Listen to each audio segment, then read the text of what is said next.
Good morning, student. Welcome to the another new session of chemical effect of electric current. First of all, we are going to study about a circuit tester today. Now, what is a circuit tester? A tester is a device which is used to test whether the material is a good electrical conductor or not. Now, how to use a circuit tester? If the bulb lights up, it means the material allows electric current to flow through the closed circuit. The brighter the bulb, the brighter the conductor of electricity is the material. Now, difference between ammeter and voltmeter. First of all, we will know what is ammeter and then we will study about voltmeter.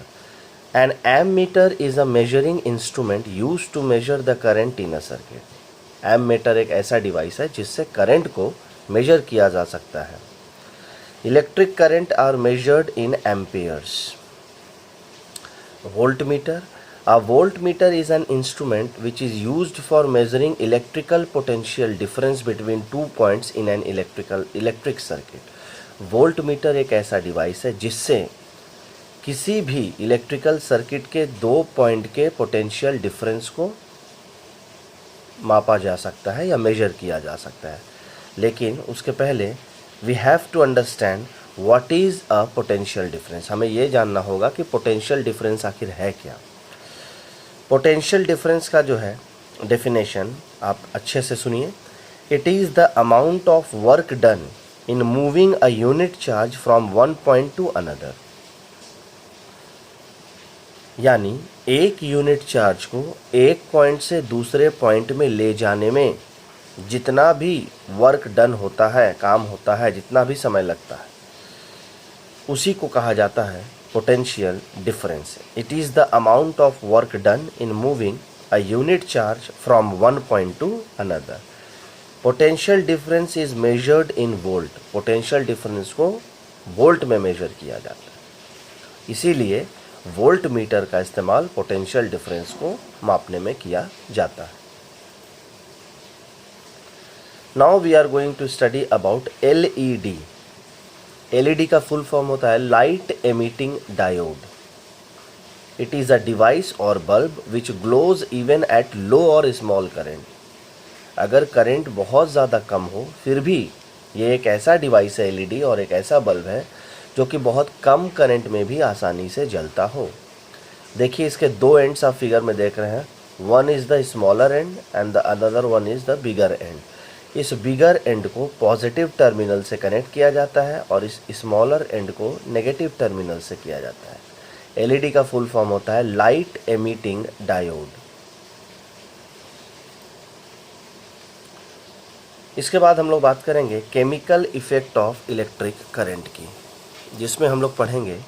पिछले class में we have already studied about chemical effect of electric current. When electric current passes through a conducting solution it causes chemical reaction. जब किसी current को किसी liquid से पास करवाया दिया जाता है तो उसमें सर्टेन चेंजेस होता है. लेकिन वो लिक्विड कैसा होना चाहिए? कंडक्टिंग सॉल्यूशन होना चाहिए. इसका मतलब उस लिक्विड से करंट पास होना चाहिए. और कब होगा ये? जब उस लिक्विड में इधर एसिड मिला होगा या सॉल्ट मिला होगा या बेसिक होगा वो लिक्विड.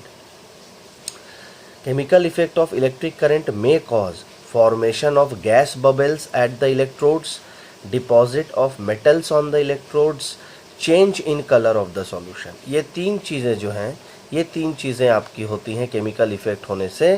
पहला, formation of gas bubbles at the electrodes. अब यहाँ पर एक वर्ड आता है इलेक्ट्रोड्स, उसे हमको समझना है कि इलेक्ट्रोड्स क्या होता है. ये जो आप दो प्लेट्स देख रहे हैं, इन प्लेट्स को कहा जाता है इलेक्ट्रोड्स. यानी these are the two terminals through which an electric current enters और लीव्स अ बैटरी. ये दोनों टर्मिनल जो है, ये दोनों प्लेट्स जो हैं, इनके द्वारा करंट बैटरी से आता है और जाता है, अंदर बाहर होता है. एक तरफ से एंटर्स होता है और दूसरी तरफ से लीव होता है.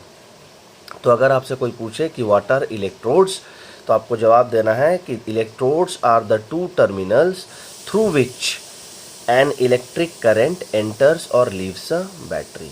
ये दोनों जो हैं इलेक्ट्रोड्स, ये जो मेटल्स के प्लेट्स हैं, यही कहलाते हैं इलेक्ट्रोड्स। ठीक है। अच्छा, इलेक्ट्रोड्स दो टाइप के होते हैं, एक होता है एनोड और एक होता है कैथोड। देखिए डायग्राम में लिखा हुआ है एनोड और कैथोड। ठीक है, अब समझ लीजिए कि एनोड क्या है और कैथोड क्या है। एनोड जो है वो पॉजिटिव इलेक्ट्रोड कहलाता है। The positive electrode is known as anode. Anode, चूंकि एनोड ये पॉजिटिव टर्मिनल से जुड़ा हुआ है, प्लस का साइन देखिए यहाँ पर है, पॉजिटिव टर्मिनल से जुड़ा हुआ है, इसलिए एनोड जो है वो पॉजिटिव इलेक्ट्रोड है। कैथोड माइनस यहाँ पर देखिए ये नेगेटिव टर्मिनल से जुड़ा हुआ है, इसलिए कैथोड को नेगेटिव इलेक्ट्रोड कहा गया है। इसके बाद इस सॉल्यूशन को कहा गया इलेक्ट्रोलाइट। बड़े ध्यान से देखिएगा, यहाँ पर एक शब्द लिखा हुआ है इलेक्ट्रोलाइट। यह है क्या, समझ लीजिए। The liquid which allow electric current to pass through it. Electrolyte एक ऐसा लिक्विड है जिससे करंट आसानी से पास करता हो। और कब करेगा ये आपको पता है, कब करेगा, जब उसमें या तो एसिड मिला हो या बेस मिला हो या फिर सॉल्ट मिला हो। तो आप समझ गए कि केमिकल इफेक्ट से क्या होता है। सबसे पहला गैस बबल्स बनता है इलेक्ट्रोड्स पर, यहाँ पर भी गैस बबल बनेंगे, यहाँ पर भी गैस बबल बनेंगे। Deposit of metals on the electrodes. जब आप इलेक्ट्रोप्लेटिंग पढ़िएगा तो उसमें है कि एक मेटल का कोटिंग दूसरे मेटल्स पे चढ़ जाएगा। और तीसरा change in colour of the solution. हो सकता है कि ये इलेक्ट्रोलाइट का कलर जो है वो चेंज हो जाए। Electrolysis of water. अब देखिए इलेक्ट्रोलाइसिस क्या है, इसको हम लोग जानेंगे। When electric current is passed through water, it splits up into hydrogen and oxygen. जैसे ही करंट पानी से पास होगा, आप करंट अगर पानी से पास करवाओगे तो उसमें जो है पानी जो है वो दो भाग में टूट जाएगा, हाइड्रोजन और ऑक्सीजन। ऐसे भी आप जानते हैं कि केमिकल फार्मूला होता है H2O। तो ऑक्सीजन और हाइड्रोजन गैस के बबल्स बनने शुरू हो जाएंगे और यही प्रोसेस कहलाता है electrolysis. When electric current is passed through water, oxygen gas bubbles are produced at the electrode connected to the positive terminal. Anode जो है, इस एनोड के पास ऑक्सीजन शुरू हो जाएगा, ऑक्सीजन गैस के बबल्स बनना शुरू हो जाएंगे। और इस कैथोड के पास हाइड्रोजन गैस के बबल्स बनने शुरू हो जाएंगे। अब कैसे होगा देखिए, आप जानते हैं कि हाइड्रोजन के ऊपर चार्ज होता है प्लस, H+ हम लोग लिखते हैं। और चूंकि आप पढ़ चुके हैं कि unlike charges attract each other, तो इसीलिए ये H+ जो है, और यहाँ पर कैथोड माइनस में है, माइनस नेगेटिव टर्मिनल में, तो ये H जो है H+ वो माइनस के तरफ आएगा और O जो है माइनस वो प्लस की तरफ चला जाएगा। इसीलिए ऑक्सीजन जो है वो एनोड के तरफ हो जाता है और हाइड्रोजन का गैस का बबल जो है वो कैथोड के तरफ बनना शुरू हो जाता है। और इसी पूरे प्रोसेस को कहते हैं इलेक्ट्रोलाइसिस ऑफ वाटर। इसका कहाँ कहाँ पे एप्लीकेशन है, इलेक्ट्रोलाइसिस का कहाँ कहाँ पे इस्तेमाल है। एक्सट्रैक्शन ऑफ मेटल्स फ्रॉम ओर, यानी ओर से मेटल को हम निकाल सकते हैं। जब आप क्लास 10th में जाइएगा तो दो प्रोसेस आपको पढ़ना पड़ेगा, कैल्सिनेशन और रोस्टिंग। तो इन दोनों की मदद से मेटल्स को उनके ओर से निकाला जाता है। Some metals are extracted from their ores, example aluminium, sodium, calcium. ये जो मेटल्स हैं ये इनके ओर्स से निकाले जाते हैं। सेकेंड एप्लीकेशन क्या है, electro refining of metals. Pure metal can be obtained from an impure one. Electrolysis का दूसरा एप्लीकेशन क्या है कि आप जो है इम्प्योर मेटल से प्योर मेटल प्राप्त कर सकते हैं। और तीसरा है electroplating, the process of depositing a layer of any desired metal on another material, यानी एक मेटल का किसी दूसरे मेटल के ऊपर कोटिंग, ये कहलाता है इलेक्ट्रोप्लेटिंग। जैसे आपके घर में जब चम्मच वगैरह है, कोई बर्तन होगा तो देखिएगा उस पर सिल्वर कलर का एक थोड़ा सा रहता है, तो वो कोटिंग किया हुआ रहता है। वो है एक्चुअली में लोहा या कोई और मेटल, उसके ऊपर कोटिंग किया हुआ रहता है। देखिए electroplating, the process of depositing a layer of any desired metal on another material, किसी भी दूसरे मटेरियल के ऊपर एक मेटल का अगर आप कोटिंग कर देंगे तो वो प्रोसेस कहलाता है इलेक्ट्रोप्लेटिंग। जैसे यहाँ पर आप देखिए, यहाँ पर जो है एक मेटल दिया हुआ है, यहाँ पर सिल्वर, ये इलेक्ट्रोड बनाया गया है सिल्वर को, और ये है स्पून। अब आपको इस चम्मच के ऊपर चांदी का परत चढ़ाना है, तो हमेशा याद रखिएगा कि जिस मेटल का परत चढ़ाना है उसी मेटल के सॉल्ट के सॉल्यूशन को आपको इलेक्ट्रोलाइट बनाना पड़ेगा। ध्यान रखिएगा, अगर यहाँ पर कॉपर रहता और आपको इस चम्मच पर कॉपर का परत चढ़ाना पड़ता, कॉपर का कोटिंग करना पड़ता, तो ये जो इलेक्ट्रोलाइट है ये हम लेते कॉपर के ही सॉल्ट को।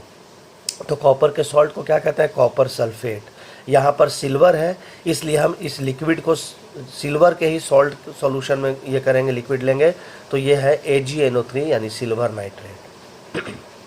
अगर जिंक रहता तो जिंक सल्फेट, कॉपर है कॉपर सल्फेट। अगर मैग्नीशियम रहता तो मैग्नीशियम सल्फेट। यानी जिस मेटल का कोटिंग आप दूसरे किसी मटेरियल पर चढ़ाएंगे तो इलेक्ट्रोलाइट जो होगा, वो जो लिक्विड होगा, इसी मेटल के सॉल्ट के सॉल्यूशन को इलेक्ट्रोलाइट बनाएंगे हम। इसको बहुत ध्यान से याद रखिएगा।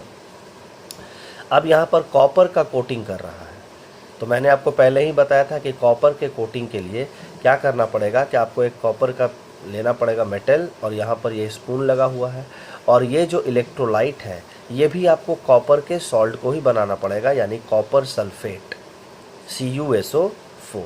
और उसके बाद करंट आप पास करवाइएगा। धीरे धीरे आप जैसे ही देखिए कि करंट पास हो रहा है इस इलेक्ट्रोलाइट से, इस लिक्विड से, तो इसकी जो धीरे धीरे जो कॉपर है वो धीरे धीरे डिपॉजिट हो जाएगा इस चम्मच के ऊपर, और ये पूरा जो है कॉपर जैसा हो जाएगा, और यही कहलाएगा इलेक्ट्रोप्लेटिंग। इसमें सिल्वर है, तो धीरे धीरे जैसे ही आप करंट पास करवाइएगा, सिल्वर नाइट्रेट, ये सॉल्यूशन जो है इलेक्ट्रोलाइट वो लिक्विड, वो आपको सिल्वर नाइट्रेट का लेना है। जैसे ही once you pass the current, यहाँ से धीरे धीरे सिल्वर जो है वो इस चम्मच पे जमा हो जाएगा, और ये बिल्कुल चांदी जैसा हो जाएगा।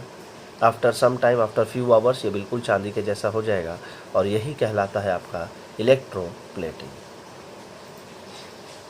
यूजेज ऑफ इलेक्ट्रोप्लेटिंग क्या है देखिए।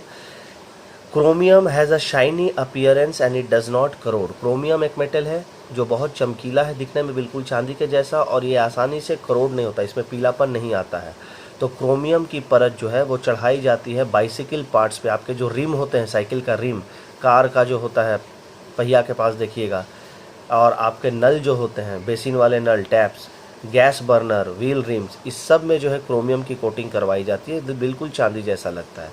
अच्छा, ज्वेलरी जो है, ज्वेलर्स, वो क्या करते हैं कि गोल्ड और सिल्वर की कोटिंग कर देते हैं लेस एक्सपेंसिव मेटल पर, यानी दूसरे मेटल्स पर, जिसको कहते हैं सोना या चांदी का पानी चढ़ाना। तो दूसरा आप मेटल लेके जाइएगा, उस पर सोना या चांदी का पानी चढ़ा देगा वो लोग, ज्वेलर्स लोग। Tin cans are use for storing foods are electroplated with tin over iron.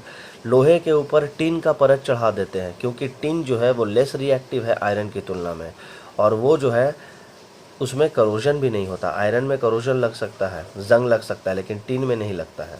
Iron objects are coated with zinc to protect it from corrosion. आप जानते हैं, रस्टिंग आप पढ़ चुके हैं कि आयरन के मेटल के ऊपर जिंक का कोटिंग कर दिया जाता है ताकि रस्टिंग ना हो। तो ये सारी चीज़ें थी आपकी इलेक्ट्रोप्लेटिंग में।